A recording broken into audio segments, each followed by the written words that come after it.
आज हम जो करने वाले हैं जड़त्व का नाम। आप कितने बार ये क्वेश्चन अक्सर पूछा जाता है कि जड़त्व क्या है, विराम का जड़त्व का एक उदाहरण, मतलब जड़त्व होता क्या है। ठीक है, तो आप आइए देखते हैं किसी वस्तु का वह गुण जिसके कारण वह विराम अवस्था में हो या गतिशील अवस्था में, मतलब किसी वस्तु का वह गुण जिसके कारण वह या तो कौन सी अवस्था में होगी, विराम अथवा गति की अवस्था में परिवर्तन का विरोध करती है, ये जड़त्व है। क्या है? जड़त्व। जड़त्व कहलाता है मतलब किसी वस्तु का वह गुण, किसी वस्तु का वह गुण जिसके कारण वह विराम अथवा गति की अवस्था में परिवर्तन का विरोध करती है, जड़त्व कहलाता है। ठीक है, उदाहरण मतलब आप समझो, जड़त्व दो प्रकार के होते हैं, एक विराम का जड़त्व और एक गति की अवस्था का जड़त्व। तो आइए एक एग्जांपल से कुछ चेक करते हैं। ये बुक है, ये बुक है। अब ये बुक जब तक कि कोई बाहरी बल इस पर कार्य नहीं करेगा तब तक ये ऐसी रखी रहेगी। क्यों? क्योंकि ये जड़त्व के कारण, ये विराम का जड़त्व है। जब तक चाहे कितने भी साल हो जाए, जब तक कि बाहरी बल नहीं लगेगा तब तक ये अपने जगह से नहीं परिवर्तित होगी। ठीक है, अब गति की अवस्था है। आपने देखा होगा कि साइकिल, यदि वो कोई चीज गतिशील अवस्था में तो तब तक गति करती रहेगी जब तक कि उस पर कोई भारी बल ना लगे।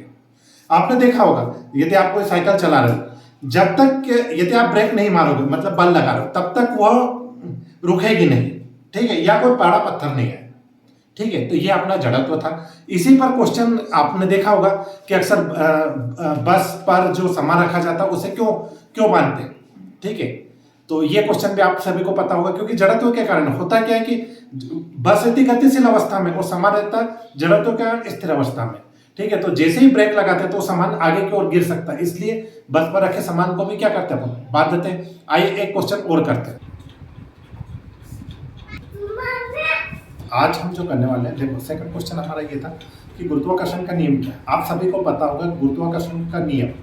ठीक है, गुरुत्वाकर्षण का नियम न्यूटन का सर्वाधिक गुरुत्वाकर्षण का नियम है। ठीक है, तो नियम में क्या आप कोई चेंजेस नहीं कर सकते। जो नियम न्यूटन ने दिया वो नियम तो आपको याद करना पड़ेगा। हम नियम को समझते हैं कि ब्रह्मांड में प्रत्येक पिंड अन्य पिंड को एक निश्चित बल से आकर्षित करता है। मतलब ब्रह्मांड, हम यहाँ की बात नहीं कर रहे, कहा कि पृथ्वी के बाहर, तो ब्रह्मांड में प्रत्येक पिंड अन्य पिंड को एक निश्चित बल से आकर्षित करता है। मतलब दोनों एक दूसरे को क्या करते हैं, आकर्षित करता है।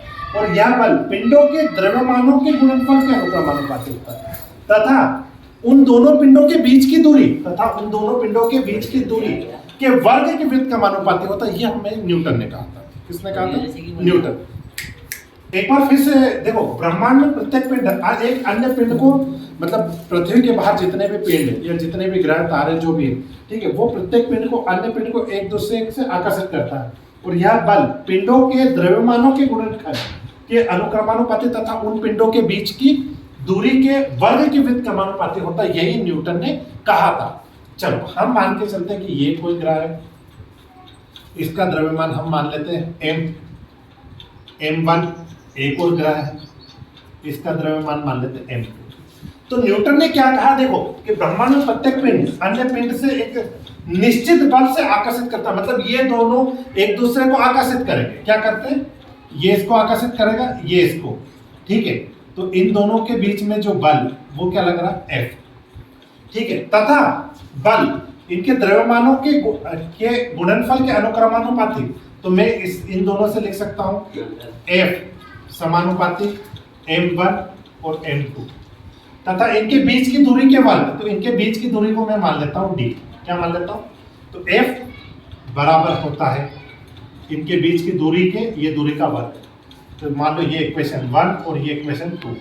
इन दोनों से मैं एक कॉन्सेप्ट अपन पहुंचता हूं कि F बराबर क्या लिख सकता हूं मैं, F समानुपाती m1 m2 अपॉन में d स्क्वायर। अब जब भी अनुक्रमानुपाती या व्युत्क्रमानुपाती का चिन्ह हटाऊंगा तो मुझे एक नियतांक डालना पड़ेगा। तो मुझे लिखना पड़ेगा F बराबर g m1 और m2 अपॉन में d स्क्वायर। यही हमारा गुरुत्वाकर्षण का नियम, गुरुत्वाकर्षण का नियम।